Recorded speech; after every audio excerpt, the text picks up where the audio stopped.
Welcome to this edition of the Million Dollar Mastermind podcast.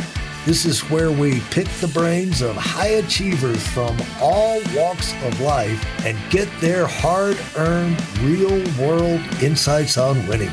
I'm your host, Larry Weidel. Yeah, one thing, if you've been in the sales world a long time, you notice everybody's got their system. And they think their system is better than everybody else's system. When you run a large organization, the argument of the systems, pro and con, it's what people, for some reason, they're not satisfied just to use their system. They want to convince everybody else that they need to be using the system. And it's like, they would come to me, to arbitrate, And my thing is, I could care less about systems. I'm interested in results, you need to find the system that'll give you the most results, and end of argument. There's nothing as long as it's legal, be legal, and, because you can perpetuate yourself and, find what works best for you. That's the system. And then that's the system you can teach other people because, you'll be really good at the system that works for you. And if a new person coming in, they just need some kind of system because they don't have a clue. And when in the process of this, did you get excited about sales or get to understand how important sales is and sales skills are to being, support yourself in the world, to be able to go out there, find employment, the importance to a company? When did the light bulb about, what an incredibly valuable thing sales skills were? Yeah, it's interesting. I've got a couple stories, and one of them is so in line with what you mentioned. I'll talk about maybe the first piece, and then I'll talk about, like you mentioned, the system and process piece, which is kind of what really catapulted my career. It was probably so. I worked in professional sports for 2.5 years. Loved sports, and thought that was like my thing. But sports, just so you all know, sports pay for sales is not great because they're like, everybody wants your job. The hours, if you're working Major League Baseball, you got 81 home games where you're working, you're getting in at 7 a.m., 7:30, and you're working till 10, right? So and the pay is not great. So I don't know if I thought sports was going to be my always. So I love sports and I love sales. What I realized is that sales satisfies a lot of things that intrinsically motivate me. And I think whatever the career is, you have to look for that. Because if you don't, again, I talk about the same things that I've talked about 8 or 9 years ago. And anyone who knows me, it's the same level of passion. I have the same level of excitement. What I love about sales is a few things. One, I genuinely believe that you're helping people. I believe it in my bones that this company, based off the $5,000 commission I'm going to make versus the $200,000 investment you're going to make, and then the ROI, the customer wins every time. Right. And so I think I had that belief. I never had, and this is just maybe being a dumb kid too. I never felt like I never put people on a pedestal. Oh, thank you. One of my biggest pet peeves is thank you so much for taking the time to meet with me today. I really appreciate it. I never said that ever. Yeah. Right. I mean, you're just putting them. I genuinely believed I could help these people. And therefore, right. I think I was able to have a level of confidence. And I studied my buyer personas. I studied industries. I made sure I showed up prepared. So I could be, even if someone has 15, 20 years more of experience, I always said this, and that's how I trained my teams. You're not going to have as many years of HR experience as the people you're talking to, but you can be an expert on this one little thing. And you do know more than them about this one little part about talent acquisition or whatever it is that we did. And so I think it's that combination of those things that, you're staying a student of the game. And I just really enjoyed that. I enjoyed learning new industries. I enjoyed being able to have new conversations. And say, every situation, there's similarities, especially at this point in my career where I've probably ran tens of thousands of sales meetings and made God knows how many calls in my life. So, that was a big part of it. And then what happened is I had a lot of that natural talent, right? I knew these techniques and skills and things like that. And I had somewhat of a process. But when I went to a bigger company, I went to a company that had 1,000 sales reps.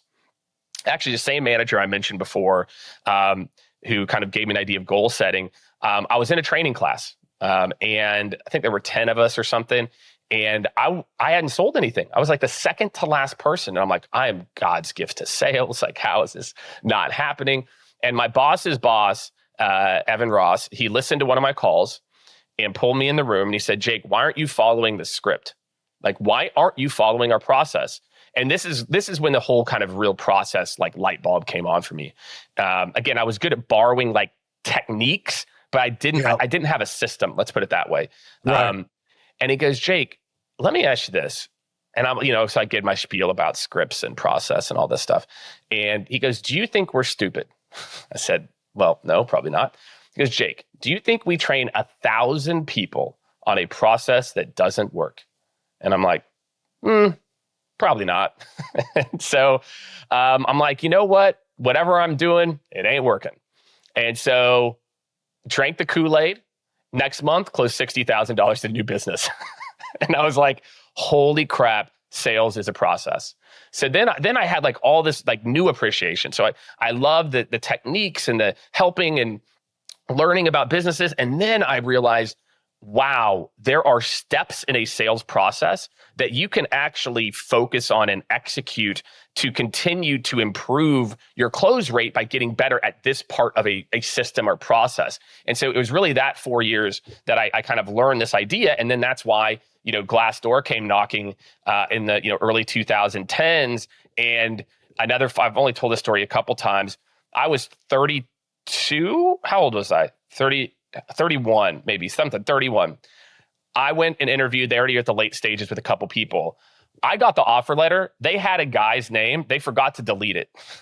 and I knew this guy, and he's probably 20 years older than me, but I got the job because I had a system. I had a process. I knew what made me successful. I knew then, therefore, how to replicate that. I knew the industry and the space. And I had put myself in the position through all that compounding interest to be a better candidate than someone who's even 20 years because I still had like that drive and some of those things. So all those things together really are like what I love about sales is demystifying it. Sales is much more of a science than people want to give it credit for. And instead, we like to look at the hand waving, and that's the techniques. And there's some things that can separate a A+ player from a B+. But I can build an army of Bs and B+ if they're coachable. And that can get most companies to their number pretty quickly. Jake, when we started A.O. Williams, which became Primerica in the late 70s. I remember Primerica. Yeah. Everybody was an instinctive sales genius, except for me. I came in, my background was, I'm a Georgia Tech graduate, started architecture, got out in building construction. And so I built 100 houses in 4 years on the north side of Atlanta. But, I knew all along sales was where, you could make the biggest money, have you're a little more control of your life in the right situation. And so I was open to sales, but I was locked into construction.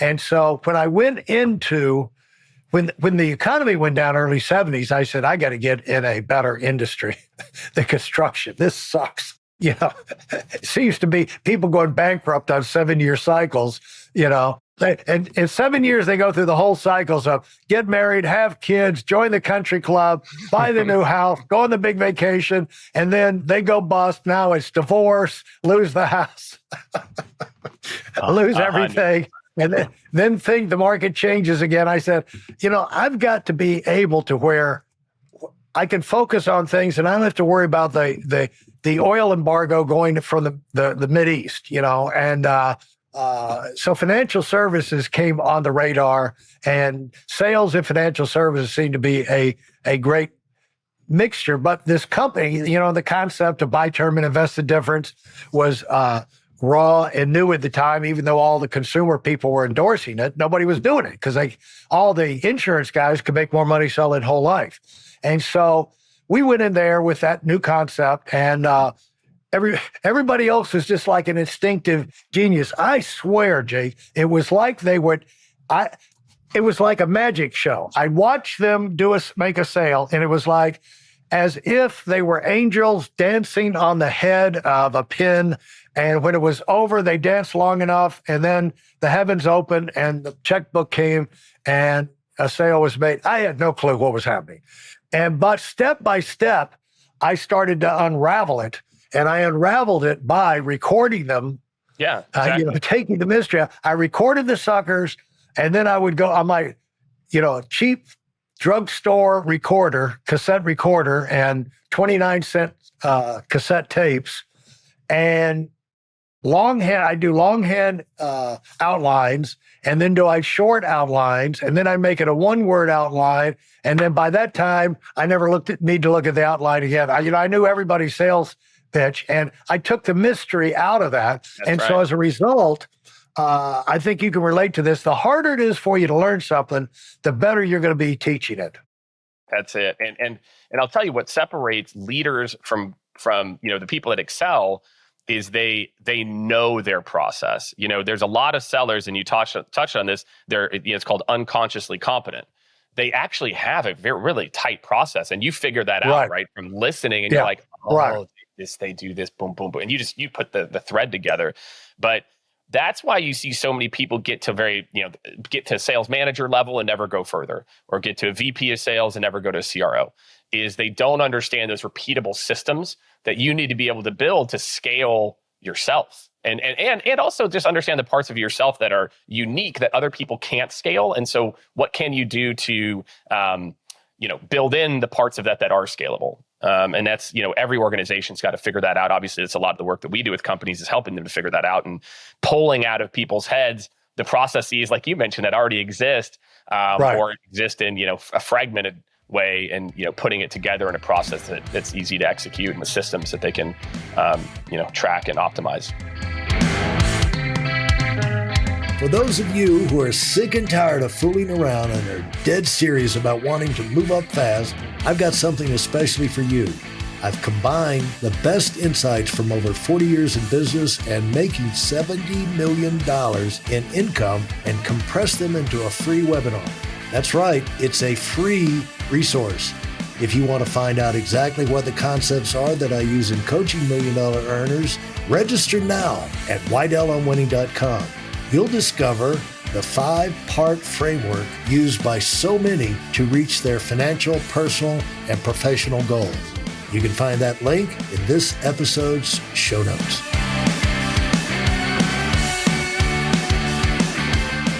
Now, did you say that was Glassdoor was the name of that company? Mm-hmm. What was it? Right. That was my first VP of sales job with Glassdoor. Talk about that experience, what you got from it, how you were effective.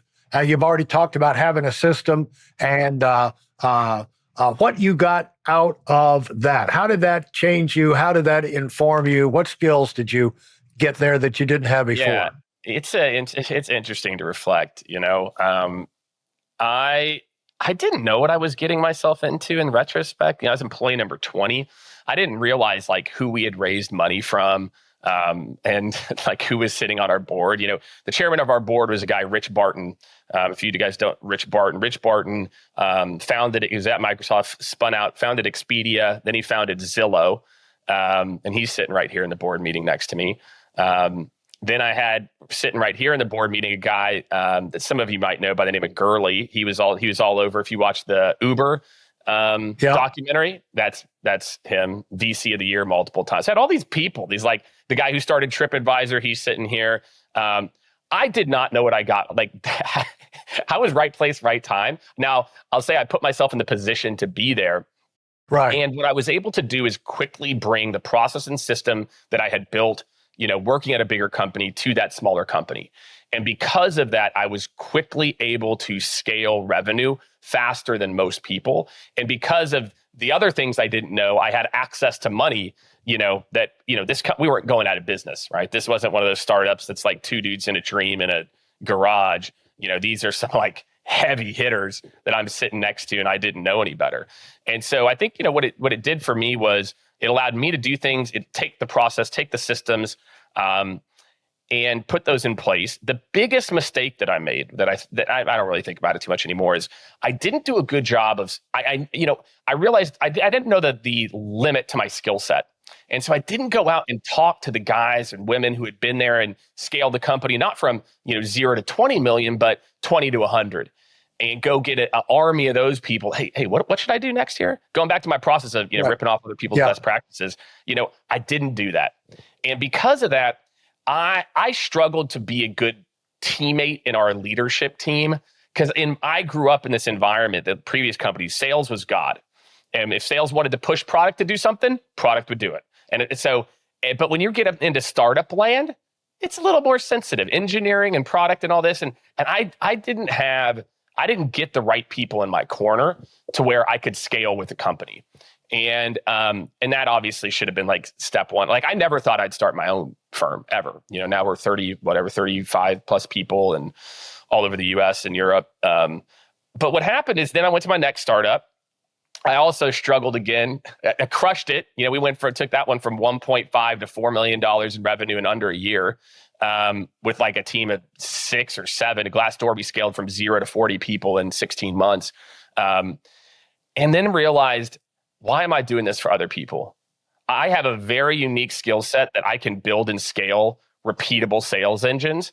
And, as a VP of sales or VP of marketing too, you just get used up.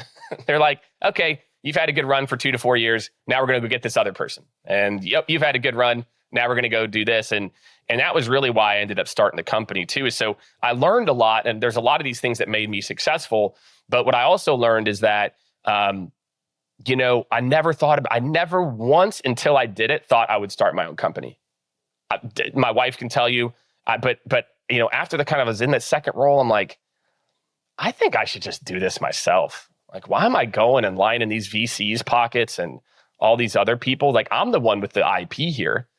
And that was really, kind of how I parlayed that experience, over the course of 3, from that first to starting the company 3 years later, was taking those processes and systems and things that I enjoyed doing and building, and then turning that into a company. But the sales person really is a ruthless wonder inside the company, because they can toss you and put another product, go to the store and get another salesperson, or you can develop a territory, or like you say, in a company, and they can get 3. It doesn't take long before they're starting to figure you're making too much money compared to. It happens, and then here's the crazy part. And so one of the reasons I started Skaled is I'm looking over at marketing. Marketing gets PR agencies, they get web design agencies, they get performance marketing agencies, they get content agencies. Sales gets nothing. They go hire full-time people. And what I realized, I'm like, I work with consultants at both the companies I was at, and both the times after working with a consultant, and I'm sure if any of you have worked with a consultant, you can relate to this. It's like, really? This is the output? Like, dude, I told you 85, 90% of this, and now you've got an action plan that looks this long. How do I do this? Like, I need the tactical execution support. And so that was the number one reason I started the company, is I was like, man, why doesn't sales get expert support services? And candidly, it was a pretty uphill battle for a long time, because sales teams are just so used to having to hire people full-time. And I think now, obviously, with COVID, and as people are looking at new to go to market motions, it's, our businesses, we had a great 2021, rough, last 3/4 of 2022. And now, as people are starting to, think about scaling again, scaling with fractional experts, agency, type support is more attractive.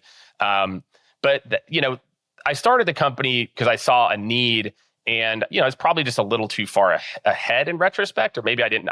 I also didn't know what my business model was. I knew, like, I wanted to do something around sales consulting, and we did outsource lead gen for a little bit, and I hated that business.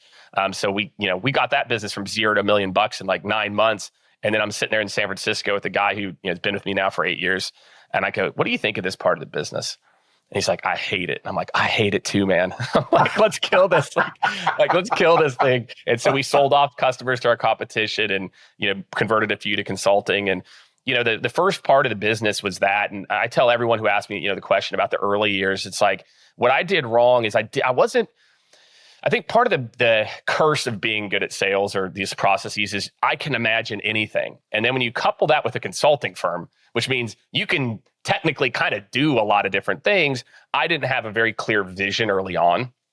And it caused me to kind of meander for the first, call it 4 or 5 years. As revenue would still grow, but we just have our fingers in a bunch of different stuff. And it's probably like late 2010s. We're finally, it's like, okay, this idea of sales technology and sales process and how they come together, that's who we're going to be. And so I think it's that, as you're scaling your business, what everybody finds, and I'm sure you've heard this a million times, like you're always scared of cutting a business line. And every time you do it, here's what revenue does. Boop.